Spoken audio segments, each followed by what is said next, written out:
Hello students, let us continue with the next application of biotechnology in the field of medicine under the heading gene therapy.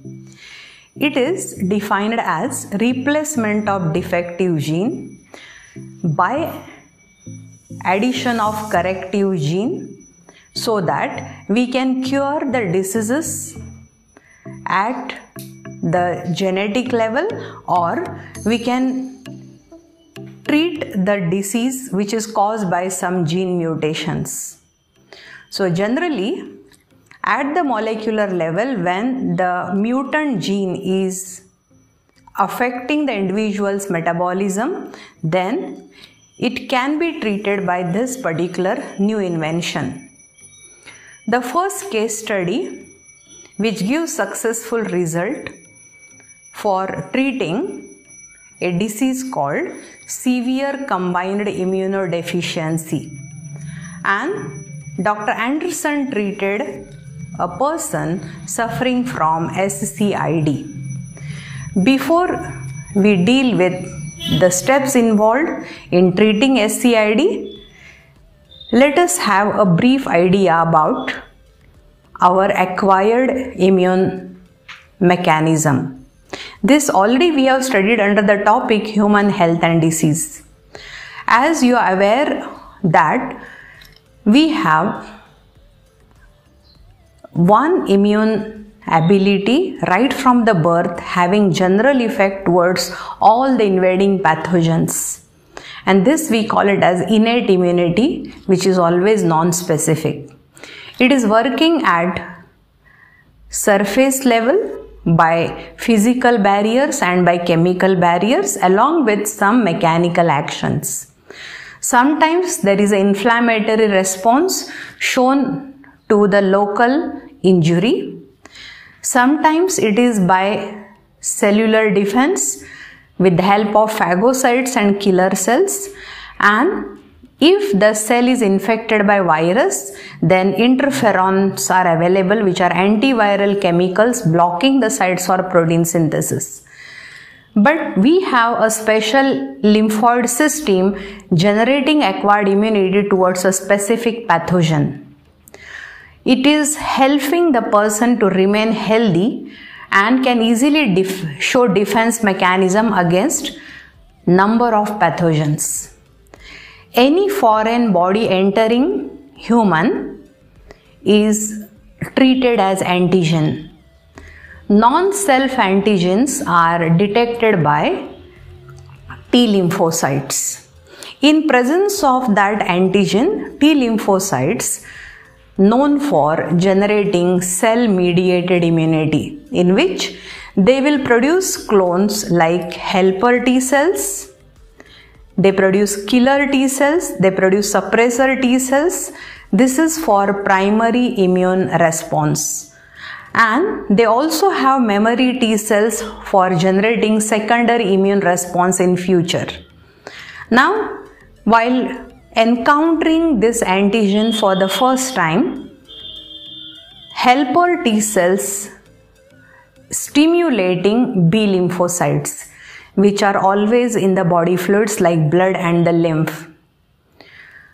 B lymphocytes, on recognition of non-self antigen, which are stimulated by helper T cells, are responsible for generating humoral immunity in the body fluids. It is the most strongest because B lymphocytes will produce two types of clones: memory B cells for generating secondary immune response in future, and the plasma cells to generate quick primary immune response. Now these plasma cells, which are able to synthesize immunoglobulins, which we broadly called it as antibodies. Now these antibodies which are generated are specific towards the antigen. So in humoral immunity, antigen-antibody complex will develop, and surely antibody is destroying antigen by detoxification, neutralization, complement fixing, agglutination, or opsonization. There are several ways of destroying the antigen. And not only that, these antibodies will remain forever in human body. This is how. For several pathogens, when body is exposed, the person is able to produce active immunity. When the person's active immunity is working, the person definitely lead a healthy life.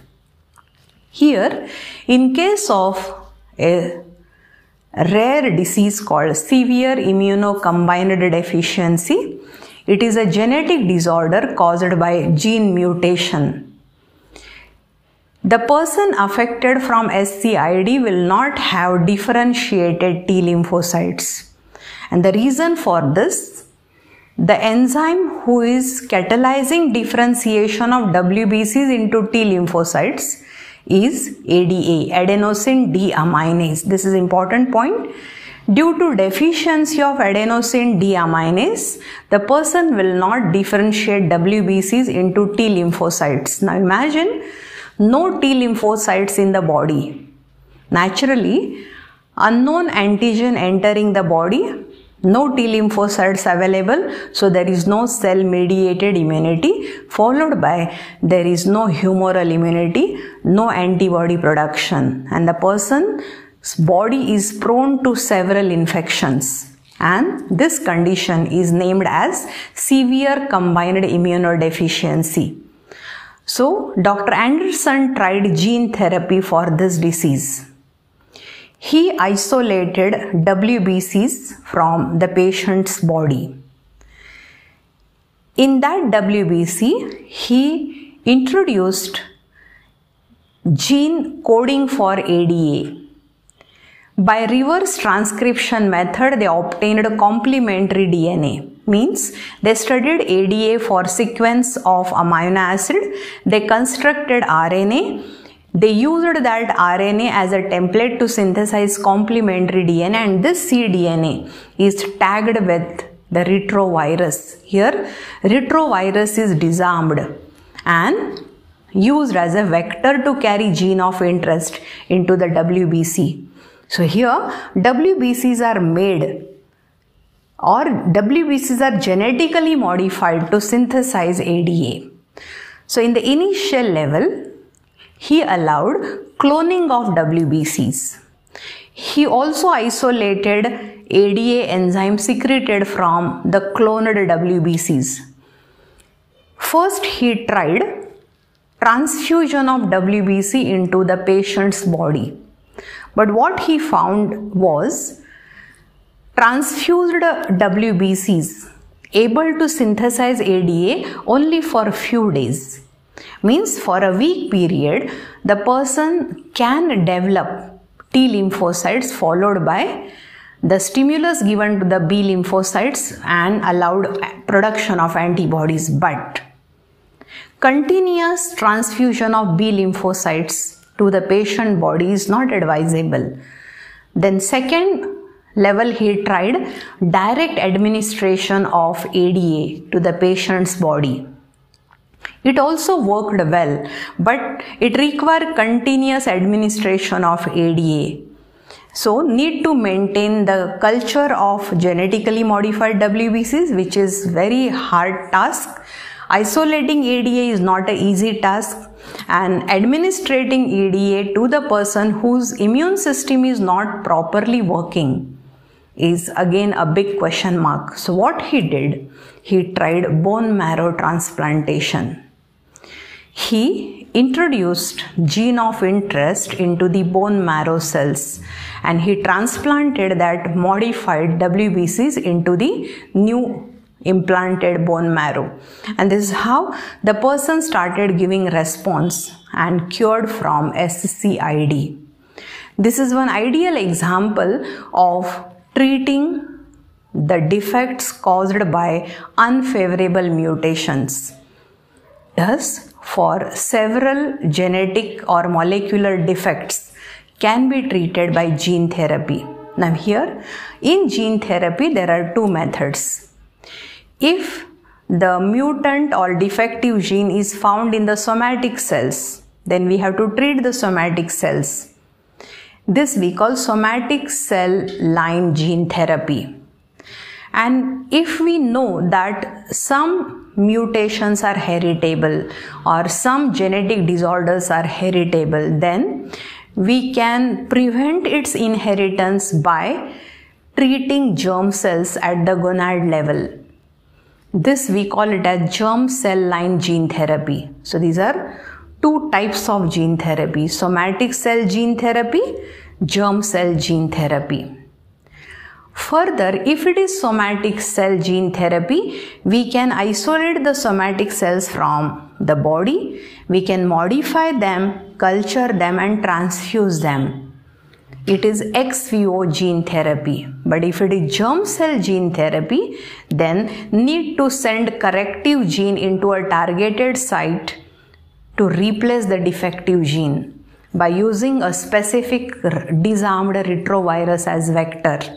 Thus, it is in vivo gene therapy. So, there are two methods are adopted in gene therapy, either ex vivo or in vivo. Thus, in this application, try to remember the heading gene therapy. The treatment or the cure of genetic disease by replacing defective genes by corrective gene using retrovirus as a vector is gene therapy. For gene therapy tried on a person suffered from SCID. So you should know the case study handled by Dr. Anderson and 3 possible ways of treating this disorder under gene therapy. Then you need to remember 2 types of gene therapy followed by methodology adopted in gene therapy. Thus, in the field of medicine, widely asked question in the board exam is insulin production by genetic engineering and a case study of gene therapy. Further, there is one more application known as molecular diagnosis. Any chemical kit available in the pathology lab which is used to identify the pathogen, identify the antigen, identify the biological samples for metabolic errors are all produced by genetic engineering principle. For example, PCR is adopted. ELISA is the primary test for detecting the AIDS, like that RT-PCR. These are several techniques so that we can find out the error in quite early stage and we can give the correct treatment for that particular defect. That is the main aim of molecular diagnosis. With this, I'll conclude today's session. In the next session, we are discussing the importance of transgenic animals and about the biopiracy, biopatents and bioethics. With this, let us stop here. Thank you very much.